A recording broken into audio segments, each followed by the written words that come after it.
का दंगल ईरान की जंग पर भारत में पैदा हो रहे सियासी माहौल को लेकर है, क्योंकि देश के कई राज्यों में पेट्रोल पंपों के ऊपर भीड़ दिखने लगी है, तो गैस डीलर्स की दुकानों के बाहर सिलेंडर की कतार नजर आ रही है। इसे लेकर यूपी के सीएम योगी आदित्यनाथ ने आज कहा है कि देश विरोधी ताकतें तेल गैस की किल्लत की अफवाह फैला रही है। सीएम योगी ने कहा है कि देश में तेल गैस की किल्लत नहीं है और केंद्र सरकार ने भी कहा है कि देश में तेल गैस के भंडार में कोई कमी नहीं आई हुई है। और इस बीच थोड़ी देर पहले 17,600 टन, ये एक अच्छी खबर भारत के लिए, 17,600 टन एलपीजी लेकर एक विशाल जहाज भारत के न्यू मैंगलर पोर्ट पर पहुंच चुका है। LPG career Apollo ocean Vietnam के झंडे वाला जहाज है, जो गुजरात के वड़ीनार बंदरगाह के रास्ते कतर से ईंधन लेकर आया हुआ है। तो कतर से दरअसल ईंधन सप्लाई पर इसीलिए चिंता जताई जा रही थी क्योंकि स्ट्रेट ऑफ हॉर्मुज में जिस तरीके से स्थिति बनी हुई है, कई जहाज वहां पर अटके हुए हैं, लेकिन एक के बाद एक जहाज भारत के लिए वहां से निकल रही है। 7वां जहाज होगा जो एलपीजी लेकर भारत पहुंचा हुआ है। तो एक अच्छी खबर भारत के लिए। सरकार का भी दावा है कि देश के सभी गैस रियल्टर्स के पास गैस है, सभी पेट्रोल पंपों को पर्याप्त तेल मिल रहा है, लेकिन जब लोग पैनिक बाइंग कर रहे हैं तो कहीं कहीं कमी की खबरें भी देखने को मिल रही है। ऐसी सूरत में अब केंद्र सरकार की ओर से बड़ा कदम उठाया जा रहा है और आज की एक बड़ी खबर यही है, यानी कल 27 मार्च को शाम 6:30 बजे प्रधानमंत्री मोदी देश के सभी राज्यों के मुख्यमंत्रियों के साथ एक वीडियो कॉन्फ्रेंसिंग पर बैठक करने वाले हैं। इस बैठक में पश्चिम एशिया के हालात के कारण देश में पैदा हो रही चुनौतियों को देखते हुए जरूरी कदम उठाने पर चर्चा की जाएगी। तेल गैस के संकट से पैदा हो रही चुनौतियों से निपटने के लिए राज्यों की ओर से उठाए गए कदमों पर भी चर्चा की जाएगी, जिसमें टीम इंडिया के स्पिरिट को दिखाने की कोशिश हो सकती है। खास बात इस मीटिंग की यह है कि उन राज्यों के सीएम इस मीटिंग में नहीं होंगे जहां चुनाव हो रहे हैं, यानी असम, बंगाल, केरल, तमिलनाडु और पुडुचेरी के चीफ मिनिस्टर इस मीटिंग में नहीं होंगे।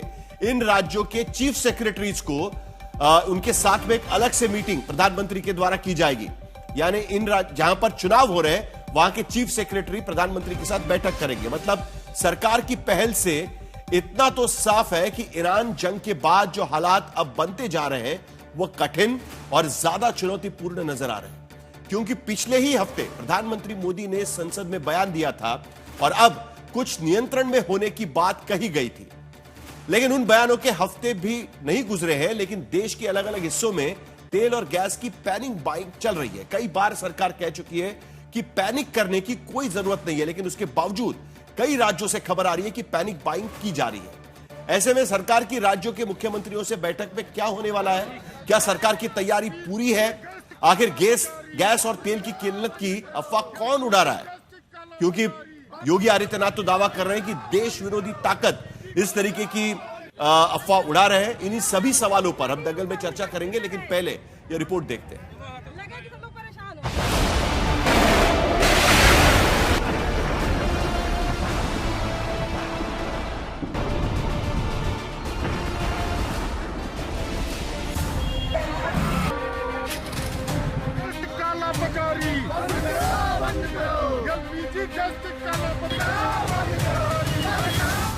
ईरान में इजराइल अमेरिका की जंग का माहौल गर्म है। हिंदुस्तान में तेल और गैस पर अफवाहों का बाजार गर्म है। गैस सिलेंडर की अफरा तफरी के बाद अब पेट्रोल पंप पर मारामारी अफवाहों की वजह से दिखने लगी है।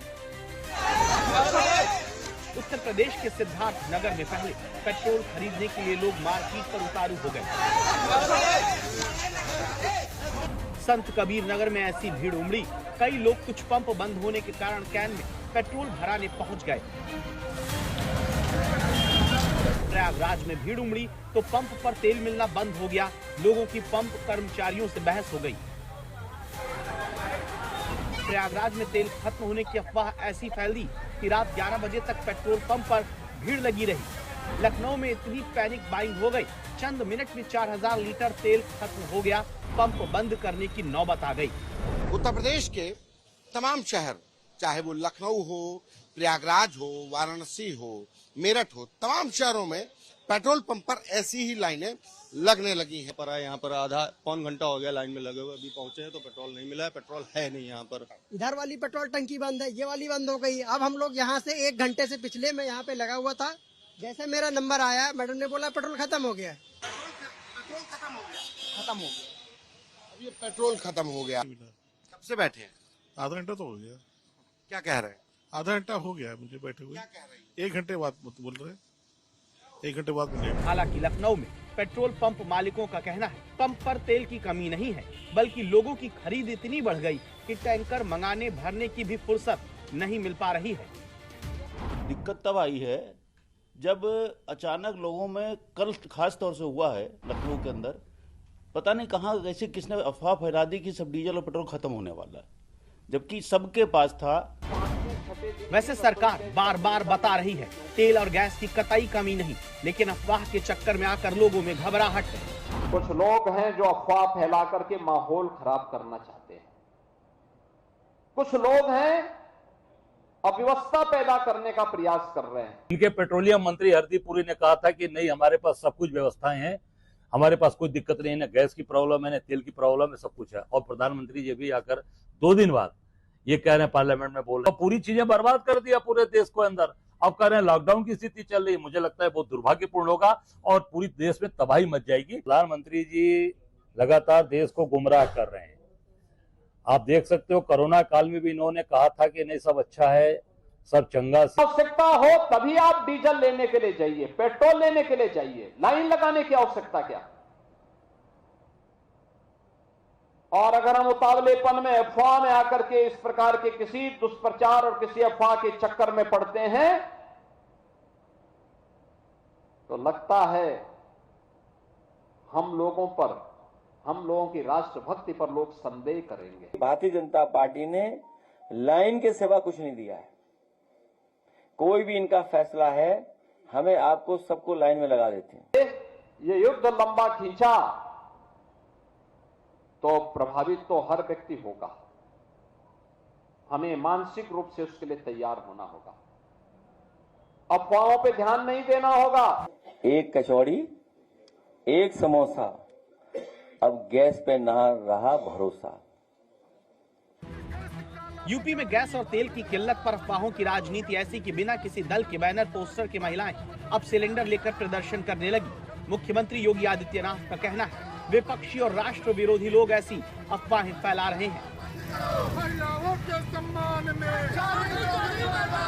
याद करिए, इस गल्फ वार के पहले अगर किसी के घर में 1 महीने तक रसोई गैस का सिलेंडर चल जाता था तो आज वह 5वें 6ठे दिन ही रसोई गैस का सिलेंडर लेने के लिए क्यों पहुंच रहा है। हालांकि ऐसी अफवाह सिर्फ उत्तर प्रदेश में नहीं, मध्य प्रदेश से लेकर उत्तराखंड तक और तेलंगाना से लेकर महाराष्ट्र तक पेट्रोल पंप पर कहीं भीड़ दिख रही है तो कहीं तेल खत्म होने की झूठी खबरें हैं। महाराष्ट्र के अकोला में डीलर्स बताते हैं गैस की सप्लाई कम हुई है, ग्राहकों की तादाद 60% तक बढ़ गई है। तो नागपुर में 2 दिन पहले तेल खत्म होने के दावे के कारण कुछ पंप बंद क्या हुए, जहां पंप खुले वहां लंबी लंबी कतारें लग गई। उधर जालना में जिला प्रशासन ने 2 पहिया के लिए 200 रुपए और 4 पहिया वाहनों के लिए 2000 रुपए के तेल की लिमिट लगा दी। इसी माहौल में मध्य प्रदेश में न्यारा नाम की निजी तेल कंपनी ने पेट्रोल डीजल के दाम भी बढ़ा दिए। कब से ये रेट बढ़े हैं और कितनी बढ़ोतरी हुई है आज? सर आज सुबह से 6 बजे से बढ़े हैं और 5 रुपए पेट्रोल पे और 3 रुपए डीजल पे। निजी तेल कंपनियों का मानना है कि ईरान जंग के बाद उनकी लागत बढ़ी है, इसलिए तेल के दाम बढ़ाना मजबूरी है। हालांकि सरकारी तेल कंपनियों ने अब तक किसी तरह की कोई बढ़ोतरी नहीं की है। आज तक ब्यूरो। तो पिछले हफ्ते भर से लगातार सरकार के तरफ से 4 बजे प्रेस कॉन्फ्रेंस की जाती है और हर प्रेस कॉन्फ्रेंस में सरकार की तरफ से दावा किया गया है कि अगले 60 से 65 दिन तक तेल की पूरी स्टॉक देश के पास है। उसके साथ साथ गैस की कमी हो सकती है, लेकिन एलपीजी की यानी डोमेस्टिक गैस की कोई भी कमी नहीं है। जो प्रोफेशनल के लिए गैस इस्तेमाल किया जाता है उसमें भी बढ़ोतरी 20% से 50% तक की गई है, लेकिन उसके बावजूद पैनिक बाइंग नहीं रुक रही है। अभी भी कई राज्यों से यह लगातार खबर आ रही है कि वहां पर पैनिक बाइंग के लिए, खास करके तेल के, पेट्रोल डीजल के पैनिक बाइंग के लिए लंबी कतारें और उसके साथ साथ राजनीति भी वहां पर दिखाई दे रही है।